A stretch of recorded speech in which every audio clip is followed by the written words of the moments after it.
Hello again, and welcome to another episode of Elementary. Monday evenings at 6. This is where you'll find me.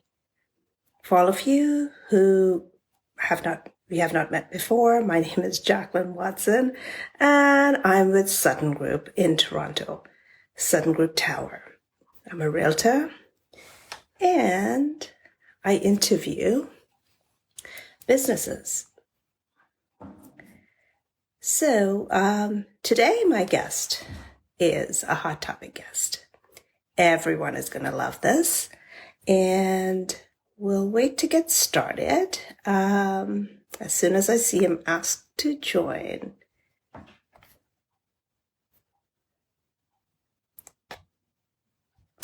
Hope all of you are having a fabulous day. It's definitely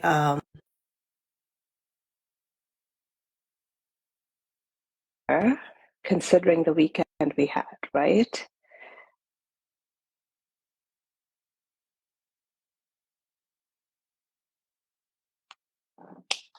So it'll take us a couple of minutes, but we're definitely going to get started. Hello, how you doing? There. I am good. Thank you so much no problem. for coming on the show.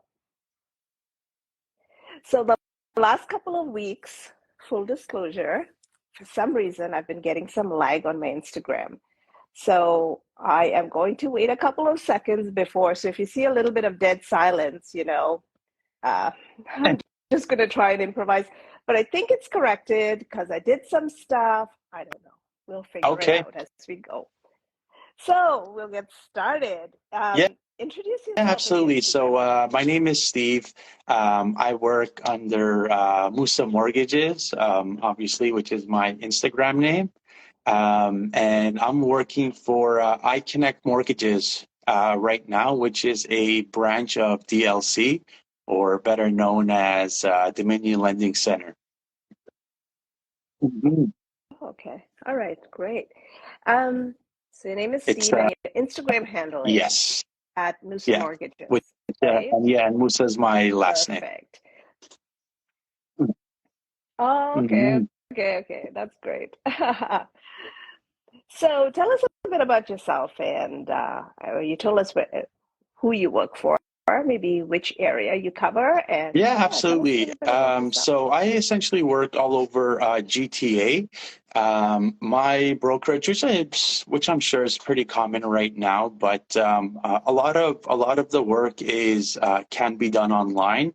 But essentially, I do work all over GTA, as east as Ajax and Oshawa to Hamilton, and even north as Barrie. And a little bit about myself. I started back in finance at TD Bank, which was about 10 years ago. That's where I got most of my financial advisor or lending experience.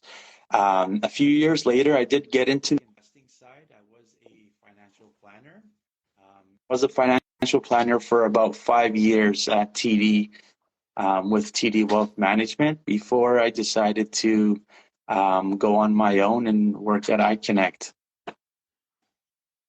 Very nice. Very nice. So tell us a bit about, what services you provide, the gamut of mortgages or whatever. Absolutely. So for myself, I do provide any type of secured lending, which is mortgages, home equity line of credits, and it doesn't matter who the client is, whether you're a first-time home buyer or an investor. We do have a product or service available for all types of prospects. Which is either home equities or mortgages. Me personally, I don't do commercial lending, but my my brokerage does commercial lending in general, so it's always a option if it's ever needed. It is something that we can put together. Mhm. Absolutely. That's fantastic. Um, so I wanted to tell our guests that if they have any questions, they can drop it in the Absolutely. comments below or in the little comment icon, and we'll try and get to it. But I mean, tell us in short, like what are some benefits of Yeah, working with a absolutely. mortgage broker? So I think one of the biggest benefits is you're working with a licensed professional, and being with a mortgage broker, you're essentially working with a individual who solely looks after mortgages.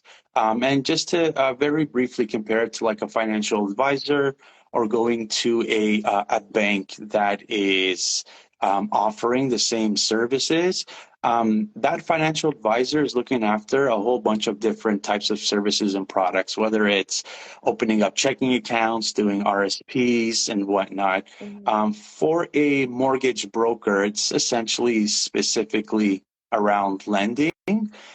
So I think it's very important to do your business, especially when you're doing a uh, sorry about that, especially when you're doing one of the biggest purchases of your life, doing it with a professional and making sure that it's being handled properly. And secondly, I think one of the other important factors with working with a mortgage broker is you don't have to go to a bunch of different lenders to figure out which product is suitable or best for you. That is essentially handled by that one mortgage broker or the individual who can put all of that together for you. So I think that's really important overall. Yeah, it's one credit pull Exactly. or, Exactly. And I assume that we will be touching about credit. And if yes. we do, I think what I just said the importance of it will come out. Mhm. Yeah, perfect. So the hot topic is mortgages, interest rates, all of that stuff it's been so much Mhm. activity around it and people are fearful, but I wanted to get your insight on that topic particularly. Um, so you're definitely right about interest rates being the hot topic. Um, I think we need to.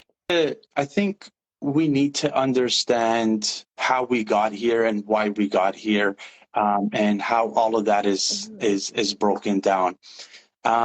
We're essentially in this circumstance or environment because of what happened with inflation. All right.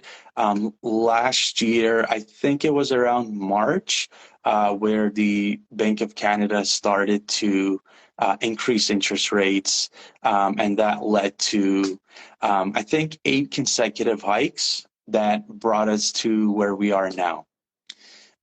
And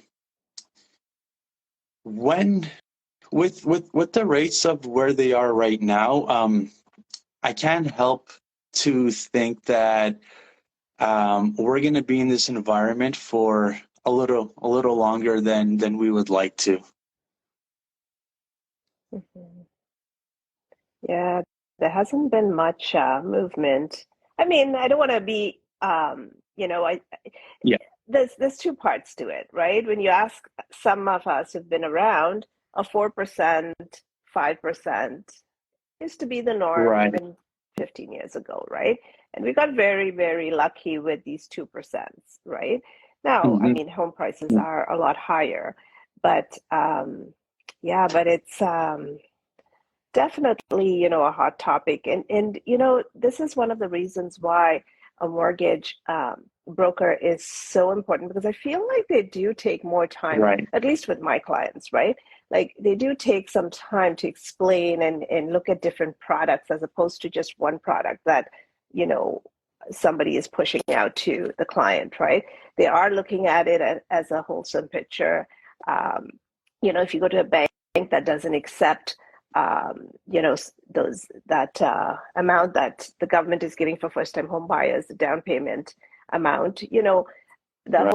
the person is stuck, right, with because that bank doesn't accept it, right? So that's, I mean, for me, that's key to being given to give my customers or my clients the best service, um, is to send them to someone I can trust, right? So I was going to say, what do you see happening for the next few months? And you probably Mhm. touched on it, Yeah, I but think yeah, like I mentioned, I don't see the interest rates turning around anytime soon, unfortunately. I believe that we're going to see one more rate hike. Whether it comes in March or May, I'm not sure. But I do think it's going to happen. Another 25 basis points. And then after that, the Bank of Canada, in my opinion, is going to not increase interest rates, but I don't think they're going to lower them anytime soon. Probably not in 2023. So it's probably going to be something where we are right now. I think it's going to be something that we should get used to. And the reason why I say that is going back to why the interest rates are this high to begin with. Inflation is obviously one of the reasons, and inflation has come down. I think we peaked back in June or July last year at 8.1 or mm-hmm, 8.2%. Today, mm-hmm, based on the yeah. last inflation report that we got, we are at around 6%. So we did, overall, it is coming down, but I think sometimes we forget that just like everything else, inflation does also fluctuate. There's definitely a possibility that it does go up, even if it's for a month or two. But more importantly, in the eyes of Bank of Canada, they cannot afford for inflation to tick back up. And for them to do all of this work, increase interest rates 8 times, and then having to lower it later on in the year is not going to resolve what they're trying to accomplish. So, because of that, and it seems like obviously because of how aggressive they have been with the interest rates, it seems that they want to accomplish this mission of reducing inflation. And inflation is obviously the biggest factor, but the other factor is also um, what the jobs report is showing in Canada, and it is fairly strong. So as long as the jobs report is strong and inflation is still over what their targets are of 2%, Mm-hmm. I believe that they're not going to let their foot off the gas pedal and start reducing interest rates. So I like to prepare for the worst, and essentially what that is interest rates going up a little more, or just staying where they are, which I think is more likely to happen. Yeah, yeah, no, absolutely. Um, so what are some essential factors that a lender would consider Uh, or look at for so there's mortgages? there's definitely a wide variety of different factors that they look at, but just to mention a few, I think one of the most important factors that they look at is what your debt to income ratios are, and what that essentially is what your total gross income is, and how much debt you have that is taking away from your serviceable income. And we can look at debt as two factors. One is revolving debt, which is like your Rogers bill or even like a credit card. And the other component of your Mm-hmm. debt is fixed payments or fixed liabilities, such as car payments and loans and line of credits.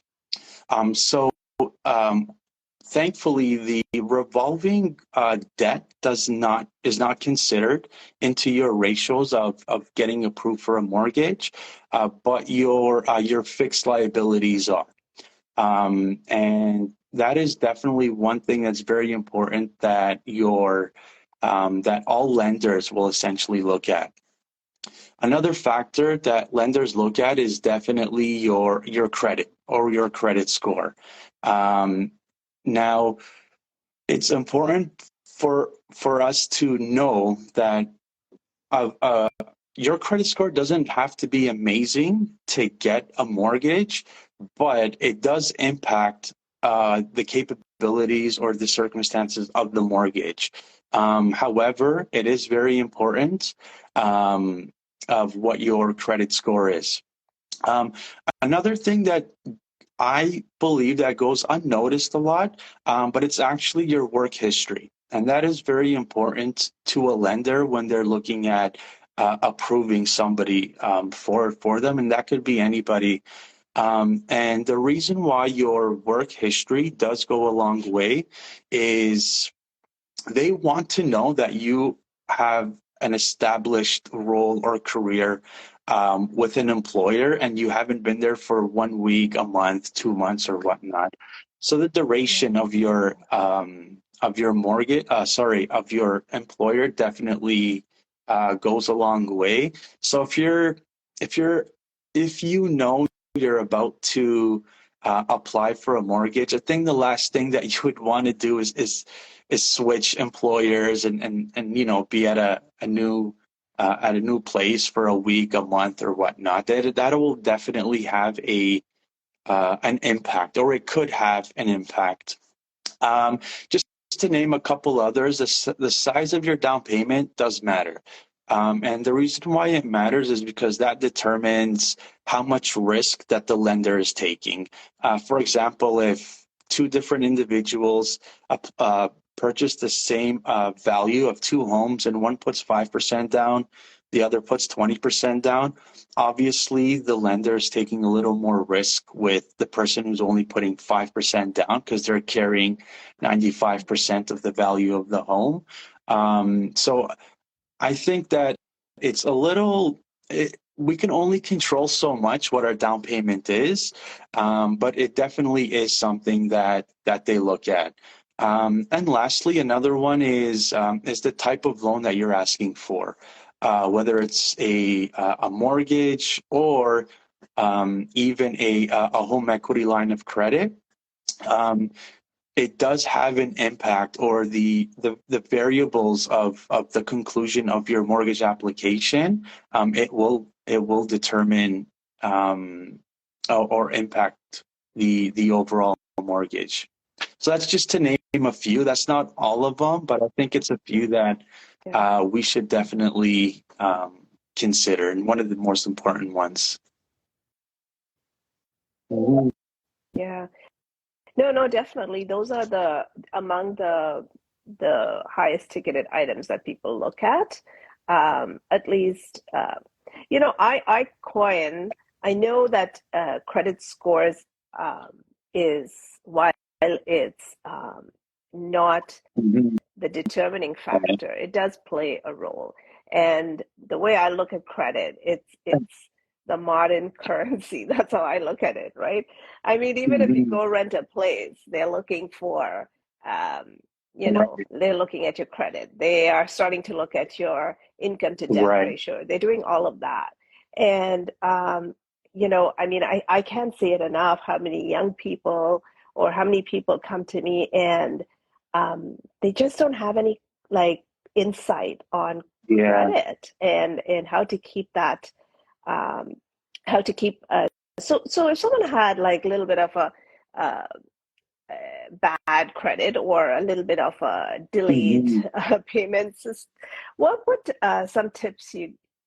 tips would you give them Right. to I mend that? think I think what's really important is how we look at credit to begin with. And what I mean by that is I think a lot of us, especially the younger generation that are just getting into a credit and building their credit, I think the main idea for them is as long as I pay it back, I'm okay. And that's not necessarily true. If I remember correctly, in order what your overall credit score is, paying it back is around 35% of the overall score. So it's really important to know what the other variables on building your credit is.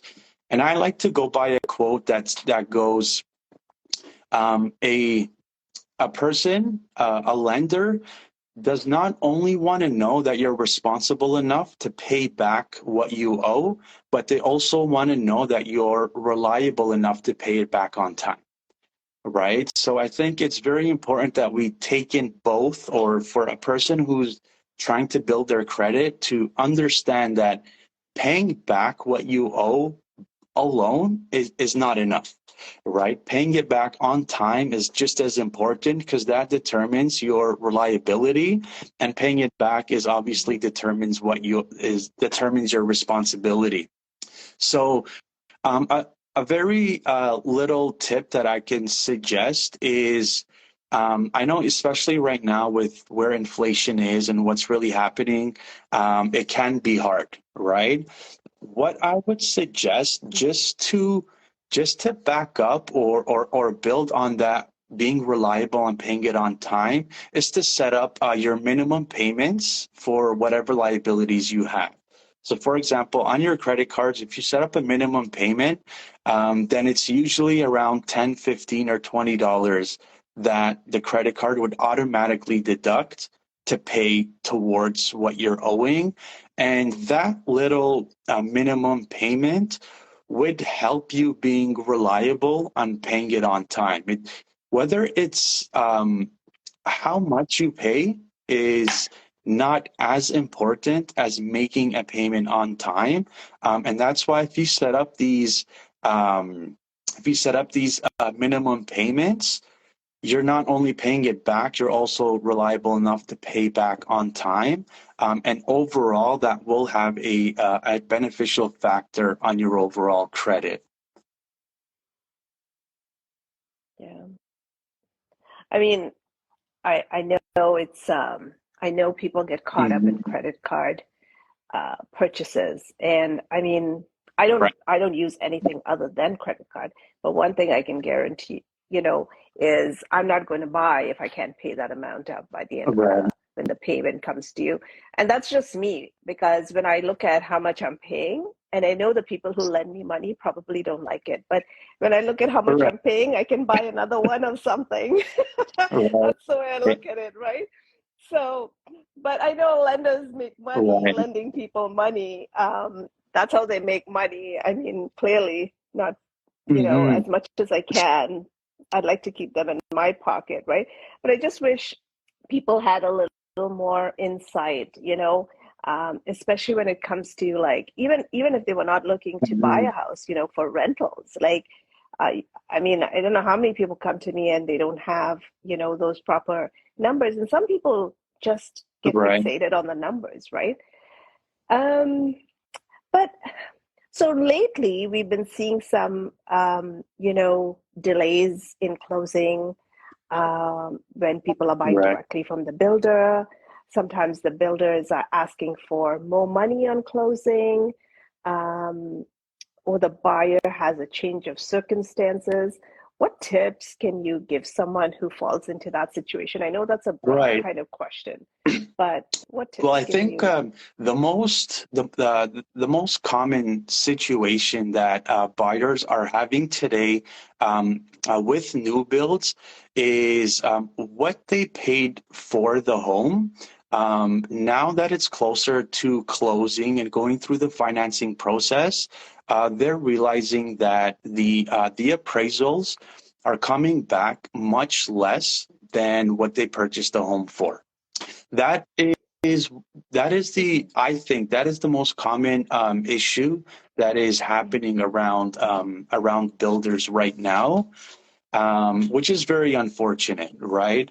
Now the builders, or sorry, the appraisers are coming back at lower values because they're valuing it at the current homes that are for sale in that area, right?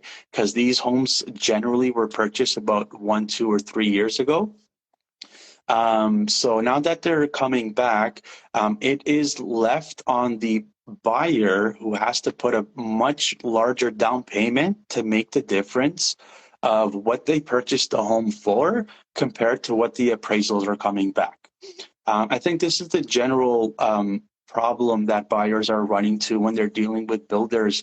It's a very unfortunate circumstance, However, I think the best thing that a buyer could look into is looking into what are called VTBs, or it's a vendor take back mortgage, and you should look into seeing if the builders are offering this, and it's a mortgage that the builder is offering to the buyer, and the reason why the builder is offering these mortgages to the buyers is that so they can help them close the deal, right? So essentially, you would have your typical mortgage with your bank, and then you would have a vendor take back mortgage with the builder. And essentially, you'll end up with two mortgages. And in return for the builder giving you this mortgage, they would take that equity from you until you pay it back. Um, and essentially, what this does is allow you to close the deal with the builder, and you're not in a situation where you're coming up with the rest of the down payment. So my advice is looking into who your builder is and asking them if they offer this type of mortgage, because I think it would definitely go a long way and help you close the deal or get your home, as opposed to looking for 200,000, 300,000 on top of what your down payment already is to closing your home. You know, that's great advice. Thank you. So, what type of guidance would you give? What type of guidance would you provide a customer before and after a sale? Like, you know, before they take out a loan on a Right. property, after, like, what sort of When it guidance? comes before taking out a loan, I would always recommend everybody to do a financial plan. And what this financial plan would essentially demonstrate to everybody is showing them what your cash flows are, what your income is, what your fixed liabilities are, which, if you recall, it ties back to your debt to income ratios that lenders are looking at, what your variable expenses are. And then once doing a financial plan and figuring out what your cash flows are, it will put you in a situation where whatever mortgage you apply for, it will demonstrate how much of these interest rate hikes you can afford or you can tolerate before having to go back to the drawing board. So that's the one thing that I always suggest to everyone that I'm working it with is do a financial plan. Make sure that you have a really good understanding of what your assets are, of what your cash flows are, and what your net surplus is on the type of home that you're looking at, and then putting it all together with then getting a mortgage that's suitable for what your current financial situation is. When it comes to after purchasing your property, I think it's really important to know that now that you got your mortgage, everything is not said and done. You will always have options, and you can always go back to that financial plan and adjust as your circumstances change.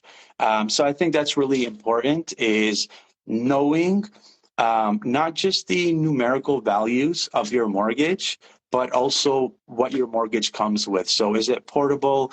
What your fees are if you decide to sell 1, 2, or 3 years later, and always knowing what your options are after you've entered that mortgage, and again, always updating and keeping up with your financial plan, because that is essentially um, the road that you're going to be going in and out of to essentially get you where you're looking to go.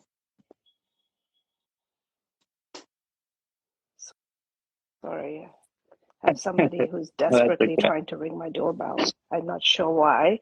Yeah, I wish they would not come to my door to sell me something.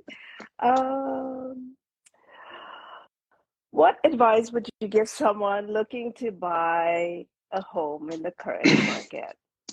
I think there's two types of buyers right now. Whether it's an investor or a buyer who's looking to buy a home for himself or his family.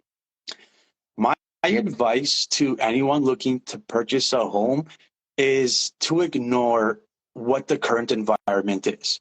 Because if you consider what the current environment is, there will always be a reason not to buy and always be a reason to buy, right? And if you put focus on what the current market is, then that essentially steers you away from what your wants and needs are for yourself and for your family. What I think is more important than what the current market conditions are is which stage of life you're in, what you and your family need, and what you need to do in order to accomplish that. And then, to the best of your ability, work around what the current market situation is. Because at the end of the day, we don't have any control over any market conditions.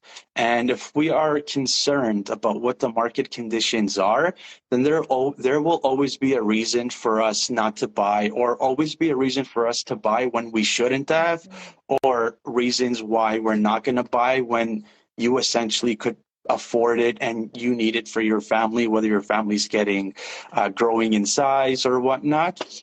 So my simple advice for anyone is not to be so concerned about what the current market conditions are, and to focus more on what you need for yourself and for your family, and also figuring out how you can accomplish that.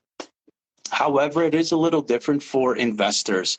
If you're an investor and looking to buy real estate, then the market conditions are a little more important, and you do need to weigh them in, because that would essentially have an impact on your profitability.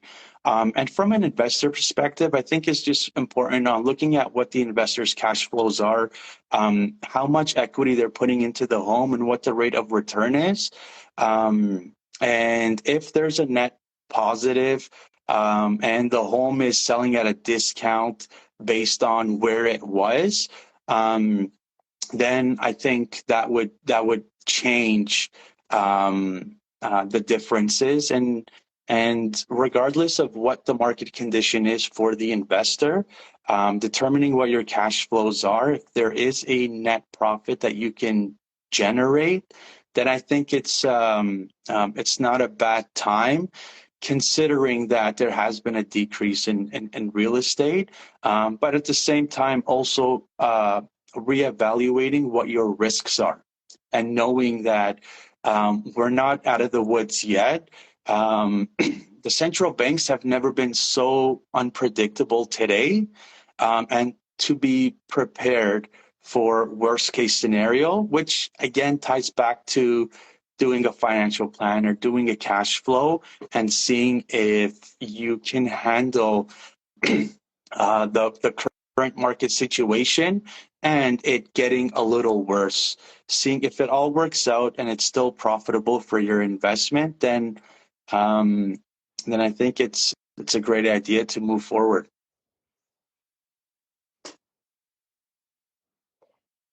Yeah, I guess the Absolutely. numbers all have to make sense, but I think what it is people, are fearful, and this is not the first time we've had Mhm. interest rate hikes. We've had hikes. I mean, Right. although it's all relative, right? And all I would say is, Mhm. do what's right for your family, right? At the end of the day, what do you think the same, if you were looking to rent in the current market, what would that cost? And there's no Right. guarantees on the rent, right? Because if you're renting in an apartment Right. building, Right. okay, that's one. If you're renting someone's house, Right. that's a whole different story, right? I mean, tomorrow they may decide that they want to use it for themselves. They want their family to move. Right. I mean, their child to move in, or use the property. And so Mhm. then what happens, right? You're stuck. And I mean, I don't do a lot of leases unless they are, people that I know. And so it's clients that will come to Right. me and say, hey, can you lease my place? That's the kind of lease I do, but the amounts that the leases are and the cost, it's Mhm. unbelievable, really. What you can get Yeah, for rent it's these days, right? yeah, no, And it's I see it myself, and it's probably the highest it's ever been when it comes to yeah, lease payments. yeah, Hmm. yeah. And some places are such dumps. I hate to say it. Like I was showing someone properties, leases, and it's just someone I know. So they were like, "Hey, can you show me a lease?" And I'm like, "Oh my, how can I say no?" Right. But oh my goodness, some of the places are such dumps, and the prices are so expensive. And I'm like, "Oh my Right. goodness." Um, so before we wrap up, um, what is there a fee for a mortgage broker Um, or? so the simple answer is no. There isn't a direct fee for working with a mortgage broker. The way that works is the lender is essentially the person who is compensating who the mortgage broker is. There's no direct cost from the client to the mortgage broker. There isn't any direct costs with working with a mortgage broker directly. Perfect. So, Mhm. in wrapping up, did I miss something? Where can people find you? Right. How do they So reach you? so obviously this over here is my Instagram, which is Musa Mortgages. I do my website is musamortgages.ca. All of my social media handles are the same. Musa Mortgages, whether it's Facebook, Instagram. Um, uh, yeah, that's essentially those are the two that I use the most. But my website has essentially all of my contact information. And yeah, that's pretty simple to get to reach me. We have a question. Yeah, yeah, Sorry, but absolutely. we have a question, and I didn't really um, see the question until now. I'm so sorry. But is it a good idea to buy an investment property to lease Um, out? so there's never a perfect time to do anything, right? To answer the question, um, again, it goes back to what the individual's current circumstance is. So, for example, if two investors came up to me with completely different situations, I might say yes to one and no to the other. And what determines if an investment property is worthwhile for you today is what your ROI or return on investment is. Also, I think it's important to know that to know what type of what your main objective of the investment is today and what your secondary is. For example, if we go back 6 years ago and someone invested into a investment property, they wouldn't necessarily make majority of their money on the cash flows or the income, but the value of their home, increased 10-15% per year. And that's where majority of their return on investment came. Today, I think it's important to whether we're right or wrong, I think it's very important to reduce what we think the value of homes can go up for the next year, 2 or 3, right? So if we were to eliminate that your return on investment is not going to be appreciation on the home, then what the secondary return would be is essentially what the cash flows is.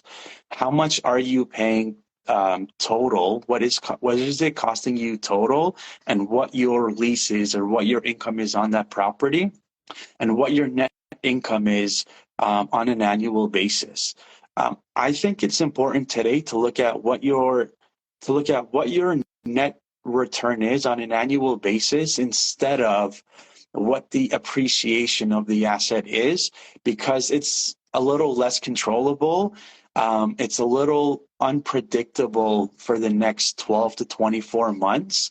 So if that's something that you're looking for, it's a little more difficult today to chase that as opposed to the increased cash flows.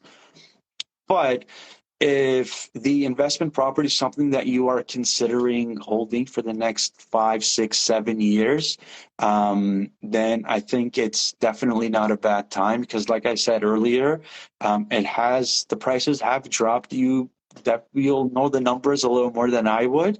I think it's around the 8 to 10% range, obviously depending where. But you're getting a discount from the peaks today. And if you're looking to get this for the long term, then I think it makes sense. But again, more importantly, I think it's you need to determine, are you going after appreciation of the assets or the cash flows?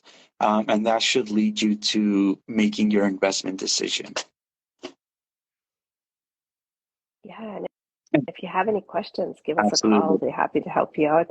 And I mean, on the flip side, it's the 20% too that they have to bring, right? If they already Sorry, I own a missed that. property for a down payment. Yeah, So if they already own a property, it's 20% right. on the down payment, right? And if the property is above $1 Right. million, it's also, well, sort of 20%.